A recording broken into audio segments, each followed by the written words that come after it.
Assalamualaikum warahmatullahi wabarakatuh. Salam sejahtera pelajar-pelajar tingkatan 4 sekalian. Okey, kita sambung pembelajaran kita pada video PDP pada kali ini. Okey, kita akan bergerak ke bab yang baru, kemahiran geografi tingkatan 4 KSSM. Okey, pada video kali ini kita akan belajar subtopik 1.3 ketinggian dan keratan rentas dalam peta topografi. Dalam buku teks kamu, ini adalah bab yang kedua. Okey, anak-anak sekalian, pada video kali ini kita akan cuba merungkai objektif pembelajaran 1.3.1 mengenal pasti ketinggian berdasarkan simbol dalam peta topografi. Okey, kita hanya akan merungkai satu objektif pembelajaran pada video kali ini. Sebelum kita memulakan pembelajaran pada video ini, okey, seperti biasa, cikgu harap kamu sudah bersedia dengan buku, alat tulis yang bersesuaian untuk mencatat isi-isi penting, poin-poin, nota ringkas kamu supaya pembelajaran kamu pada video ini lebih bermakna dan kamu lebih memahami apa yang akan cikgu sampaikan pada pembelajaran ini. Okey, dan cikgu harap anak-anak sekalian sihat walafiat, sudah sarapan pagi, sudah makan tengah hari, ataupun melihat video ini pada waktu malam, sudah makan malam. Tenang-tenang, kita belajar, santai-santai, kita belajar. Okey, kita teruskan pembelajaran kita ya anak-anak. Okey, kita teruskan bab yang ketiga, ketinggian dan keratan rentas dalam peta topo ataupun dalam peta topografi. Mari kita lihat. Simbol dan warna dalam peta topografi dapat menentukan sesuatu kawasan. Memahami keratan rentas dapat membantu pembangunan kawasan pertempatan, aktiviti pertanian dan pembinaan jalan raya tanpa menghadapi sebarang risiko gerakan jisim.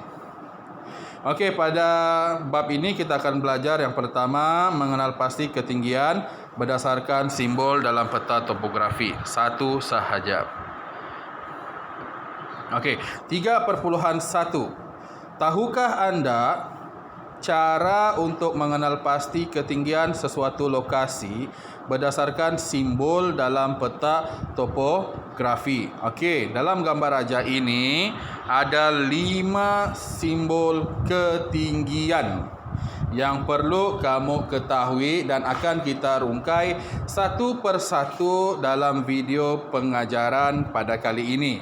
Yang pertama, kontur. Yang kedua, tanda aras. Yang ketiga, titik ketinggian. Yang keempat, stesen trigonometri.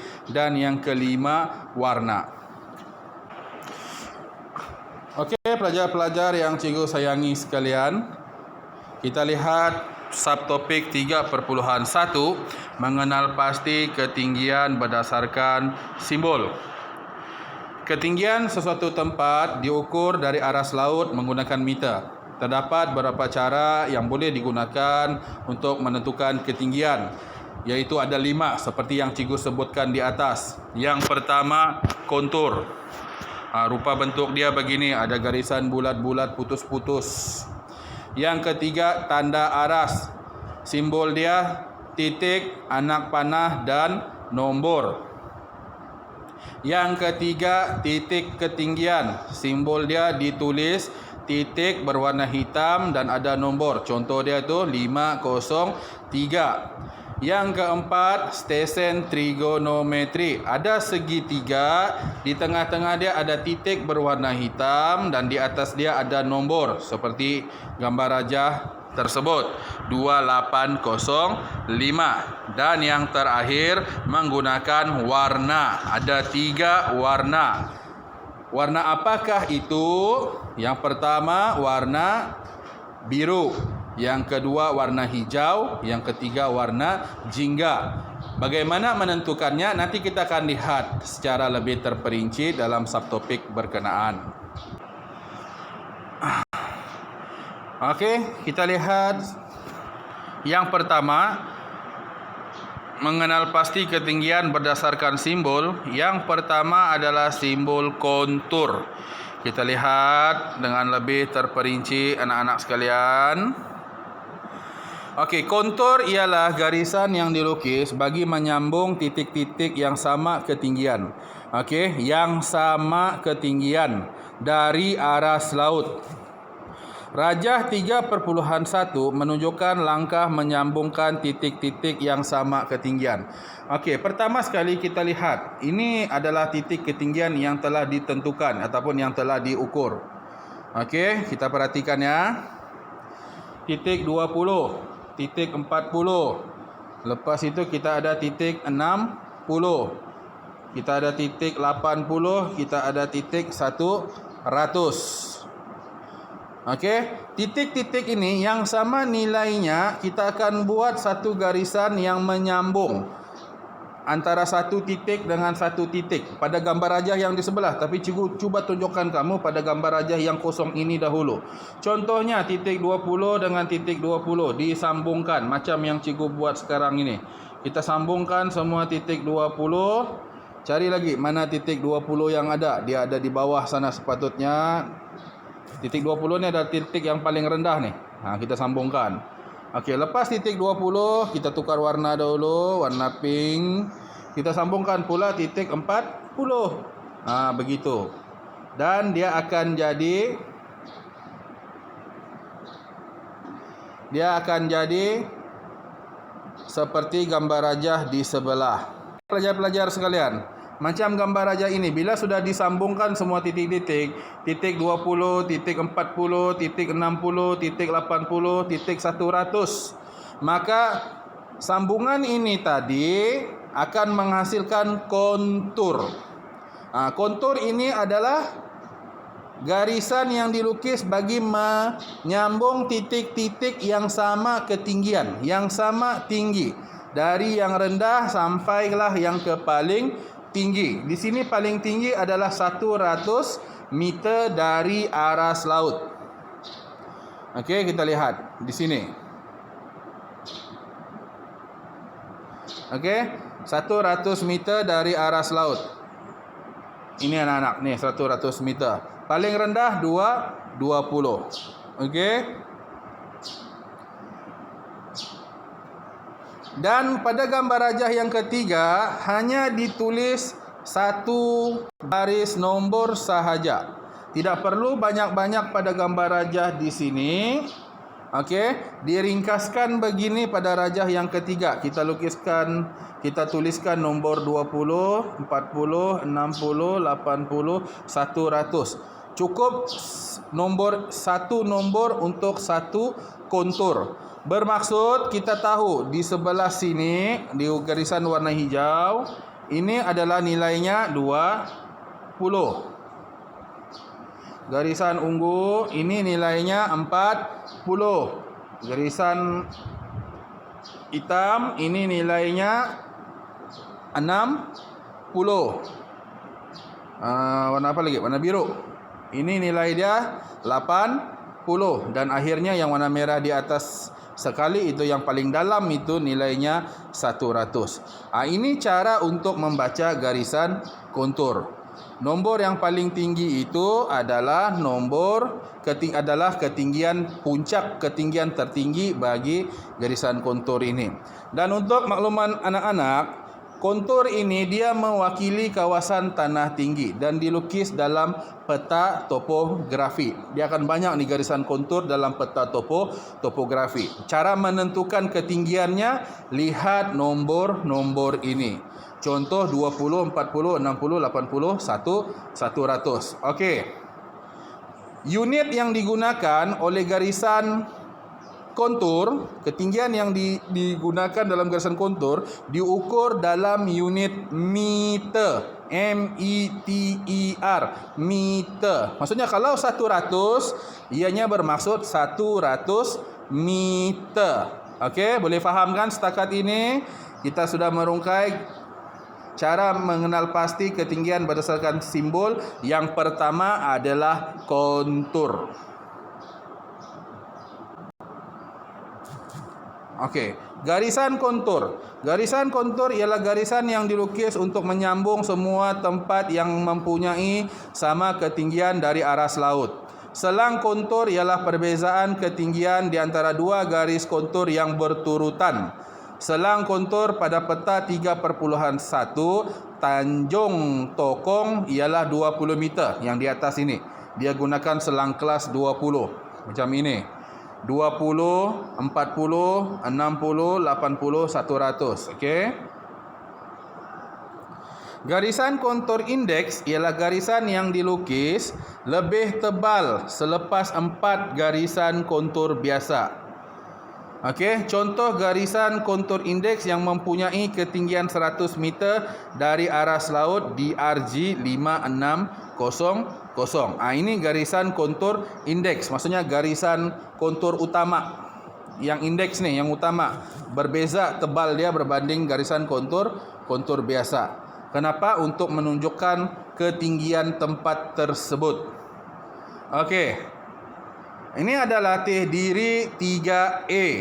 Okey, latih diri 3A. Cikgu mau kamu buat dalam buku tulis kamu. Berapakah ketinggian kontur bagi X, Y dan M? Okey, X, Y dan M. Ikut kaedah yang cikgu sampaikan tadi. Ikut selang kelas dia tu. Cari nombor, kemudian ikut urutan garis tersebut. Garis X, Y, Z ini dalam gambar aja yang cikgu bagi ini tidak jelas. Dalam buku teks kamu dia lebih jelas. Ikutlah garisan itu. Okey, macam ini ya, garisan ini. Kamu ikutlah garisan ini sampai kamu jumpa nombornya yang ada di sini. Nombor tu ada di sini ya. Anak-anak sekalian, tu nombor ada di sini, ada di sini. Kamu cari tu nombor sampai kamu jumpa nombor di garisan kontur tersebut. Boleh kan? Cikgu harap jelas. Ini 180. Ni 200. Ni 100. Ini lagi ada satu masalah sini anak-anak sekalian. Dia tidak tulis semua. Dia tulis nomor besar saja yang indeks. Dia tulis indeks saja. Indeks yang pertama 100. Garisan indeks yang kedua 200. Jadi garisan kontur biasa ini berapa nilainya? Kamu kira yang pertama dari indeks 1, 2, 3, 4, 5, 6. Jadi dia ada selang kelas naik. Kalau kita gunakan 20, yang pertama 120, yang kedua 140, yang ketiga 160, yang keempat 180, indeks utama yang seterusnya adalah 200. Jadi kamu kira selang kelas tersebut. Gunakan ini ada menggunakan sedikit matematik lah untuk kita menentukan. Dia akan jadi stabil. Dia akan jadi bukan stabil, dia akan jadi sekata. Dia akan naik 20, 20 dan 20. 100, 120, cikgu tandakan sekali lagi, kita ulang. 100, 120, 140, 160, 180 dan akhirnya 200. Itu pun kamu perlukan kemahiran untuk menentukannya. Sebab kita kena ingat, dalam peta topografi yang besar adalah amat mustahil untuk menulis nombor di setiap selang kontur. Okey, adalah amat mustahil sebab peta topografi ini adalah merujuk kepada suatu kawasan yang luas diterjemahkan dalam sekeping kertas. Jadi garisan kontur itu amat mustahil untuk ditulis setiap selang nombor konturnya. Jadi dia akan menggunakan kaedah kontur indeks. Ini maksud kontur indeks tadi tu. Jadi kamu kena pandai bahagikan nilai antara kontur indeks dengan nilai kontur biasa. Okey anak-anak sekalian, siapa yang ada kemudahan photostat di rumah boleh membuat latih diri 3B. Okey, photostat dulu buku teks. Jangan diconteng buku teks ini. Photostat buku teks ini. Cuba sambungkan titik-titik kontur sehingga ianya mempunyai bentuk kontur yang dikehendaki. Sambungkan saja titik yang sama nilai. 20 dengan 20, 40 dengan 40, 60 dengan 60, 80 dengan 80 dan akhirnya 100. Cukup 4 selang. Selang yang kelima terangkan sedikit sebab itu adalah kontur indeks. Okey, seterusnya kita pergi kepada dua lagi. Tadi sudah satu, sekarang kita pergi dua. Yaitu yang pertama tanda aras, yang kedua titik ketinggian. Kita pergi satu per satu. Simbol dia, kamu kena ingat, ini simbol tanda aras. Okey, yang ini simbol ketinggian. Tanda aras dia ada anak panah. Ketinggian tiada anak panah. Okey. Okey, yang pertama tanda aras. Tanda aras atau batu aras berfungsi untuk menunjukkan ketinggian sesuatu tempat sebenar di permukaan bumi. Okey, tanda aras menunjukkan ketinggian seperti jalan raya, jalan kereta api dan jambatan dalam peta topografi. Okey, itu tanda aras. Okey. Yang kedua, yang ketiga, titik ketinggian. Titik, simbol dia titik dan nombor. Titik ketinggian menunjukkan ketinggian sesuatu tempat dari aras laut. Titik ketinggian sesuai untuk menunjukkan ketinggian sesuatu kawasan yang tiada garisan kontur. Okey, yang tiada garisan kontur. Contohnya puncak bukit ataupun puncak gunung, kawasan yang tinggi, kawasan yang tidak sampai oleh manusia. Sampai pun hanya untuk menentukan ketinggian kawasan tersebut. Sampai pun hanya untuk tujuan rekreasi, aktiviti mendaki gunung, mendaki bukit, menjelajah hutan, kawasan hutan dan sebagainya. Manakala tanda aras dia untuk menunjukkan ketinggian yang selalu kita gunakan. Benda pengangkutan tersebut selalu kita gunakan. Benda tu kita gunakan selalu. Seperti jalan raya, jalan kereta api, jambatan dan peta topografi. Titik, anak panah dan nombor. Itu tanda aras. Titik ketinggian, titik dan nombor. Okey, kita lihat dalam peta. Okey, kamu boleh rujuk buku teks kamu nanti muka surat 30 32. Okey. Okey, kita lihat yang pertama. Titik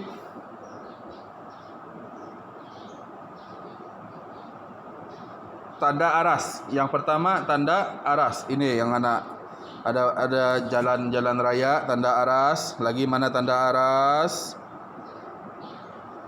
Lagi mana tanda aras? Jumpa, cikgu jumpa satu saja. Titik ketinggian satu. Dia banyak sini titik ketinggian. Ada sini titik ketinggian. Sini pun ada titik ketinggian. Sini pun ada titik ketinggian. Okey.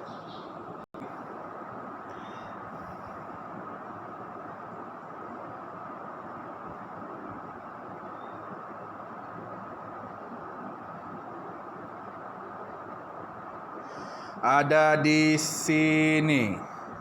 Ini stesen trigonometri yang cikgu bulatkan. Ada segitiga, titik dan ada nombor. Apa yang dimaksudkan dengan stesen trigonometri?